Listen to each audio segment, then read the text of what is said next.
دادن نتونستم، من مجبور میکردن، به من زورواری میکردن. من مجبور شدم به فدراسیون روسیه سفر کنم. برای آدم‌های قرضدارم از زورواری مقامات‌هایی که همون کار میکردن.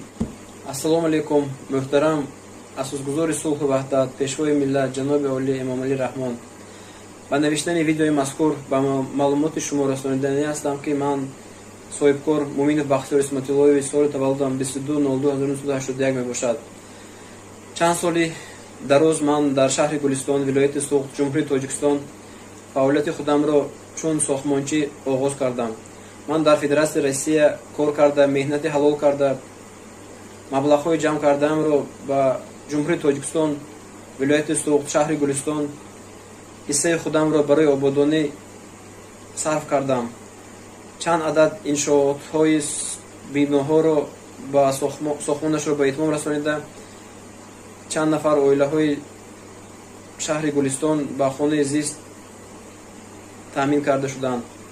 حالا باشد 3-4 عدد ساختمان‌های چله مانده در شهر گلستان و در شهر بوستان می باشد که در اونجا آدم‌هایی هستند که به من پیش پرداخت کرده حالا خانه‌هایشان را نگرفتند. از سببی که من کارهایم عقب رفته، با کریزیس واخورده، 2015-2016 کریزیس ها تاثیر کرده، کورس دلار، از مردم قرضدار شدم، از بانک ها قرضدار شدم، مجبور می شدم فایز گیرم از مردم، با کارهایم با عقب رفت. من از سببی از من نوابسته مجبور شدم با فدراسیون روسیه سفر کنم.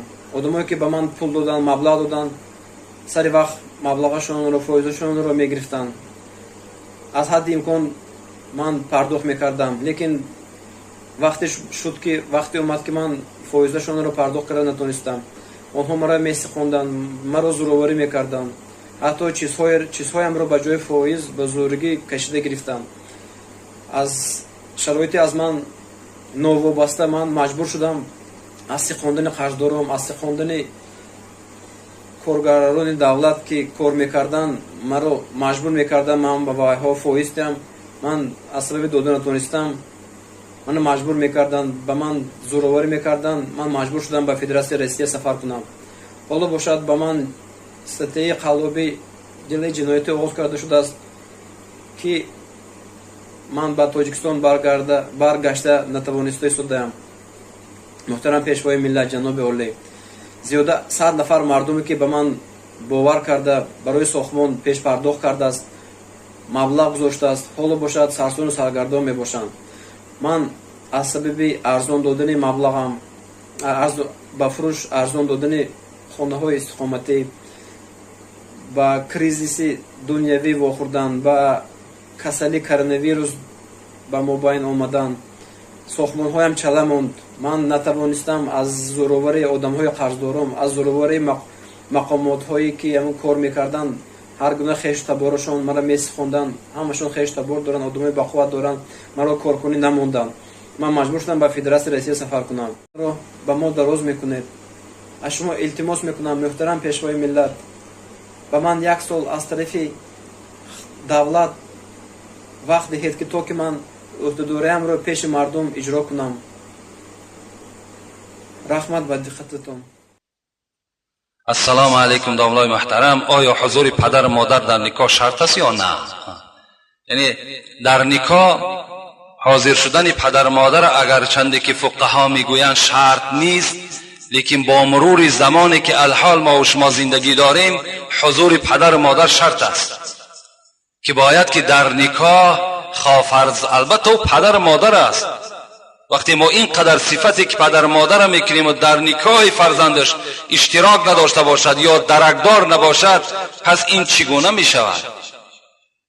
یا حالت هم این نکاح با فیض و با برکات هم نیست.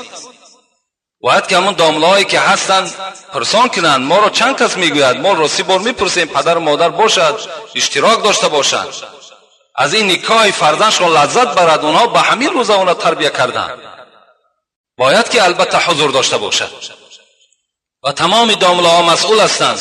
اینها را باید که بپرسند که آیا اشتراک دارد ندارد، آیا این فرزند چگونه فرزند است که پدر و مادر او در این نکاح اشتراک ندارد.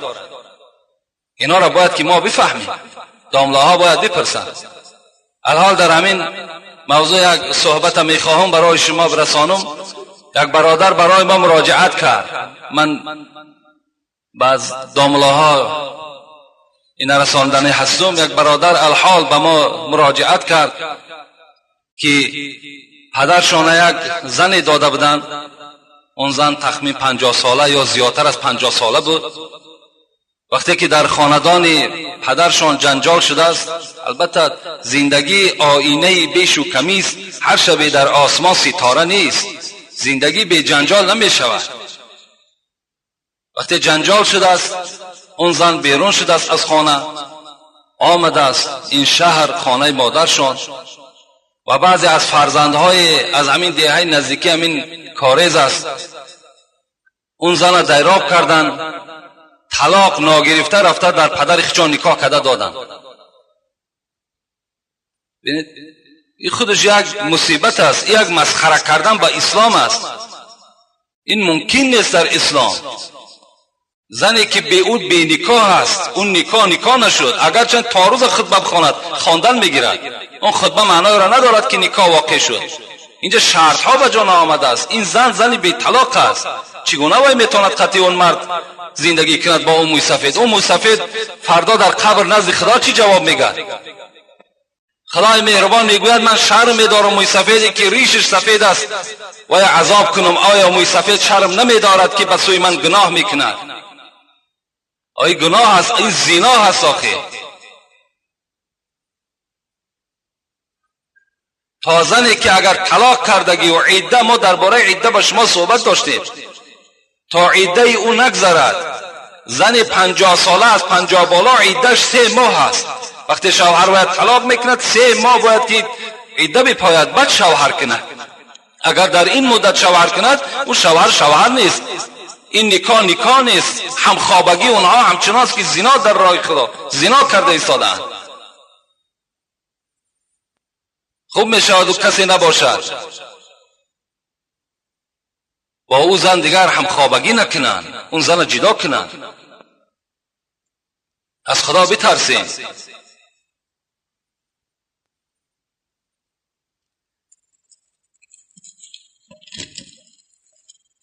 السلام علیکم داملای عزیز. من در دانشگاه شهر کلاب میخوانم. دکان دانشگاه با ما میگوید که من شخص مسلمان را شوم میبینم. در قرآن شریف آمده که دخترها مسجد رفتن منع است. دکان میگوید که من آدم دیندار را شوم میبینم. میگوید که قدم زدگی هم گناه است و با سر سجده میکنم، باز یک بار گناهگار میشم. من راستی با این سوالم نفهمیدم، لیکن آمدن زنها در قرآن خبر داده باشد به مسجد، در قرآن هیچ آیتی نه آمده است که زن به مسجد نآید. دکان دروغ میگوید. و دیگری که مثال آدم مسلمان بد میبیند، شوم میبیند، این طری ابو جهلا پر است. ما برای هیچ غم هم نداریم. در هر زمان محمدی هم هست، ابو جهلی هم هست. این مکان میگد به هر رویت گل و خار اندرین باغ، که هم توتی در کار است و هم زاغ. این دنیا بیزاغ نمی شود. میکنم که سوال مرا با پررگی جواب گوید. در ماه شریف رمضان در 30 روز ماه دخترها با پسرها مابین روز در بخچکایی میکنند. این روزه نیست. وقتی که بخچکایی برای شما گفتم، مزار پرستی برای شما گفتم، فالبینی برای شما گفتم، اینها چیزایی هستند که برادرای عزیز از اسلام ما نیست. بزمی این باز شما در نزد خدا عاصی و گناهگار میگردین. با اینها رجوع نکنین.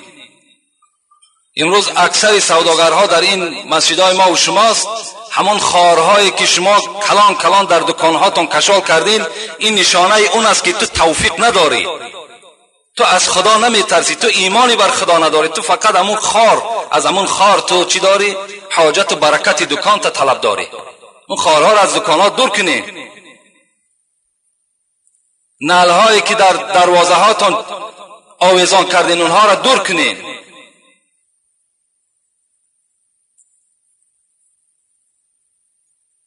در رمضان کرده باشد از رمضان ثوابش تماما محروم شده است.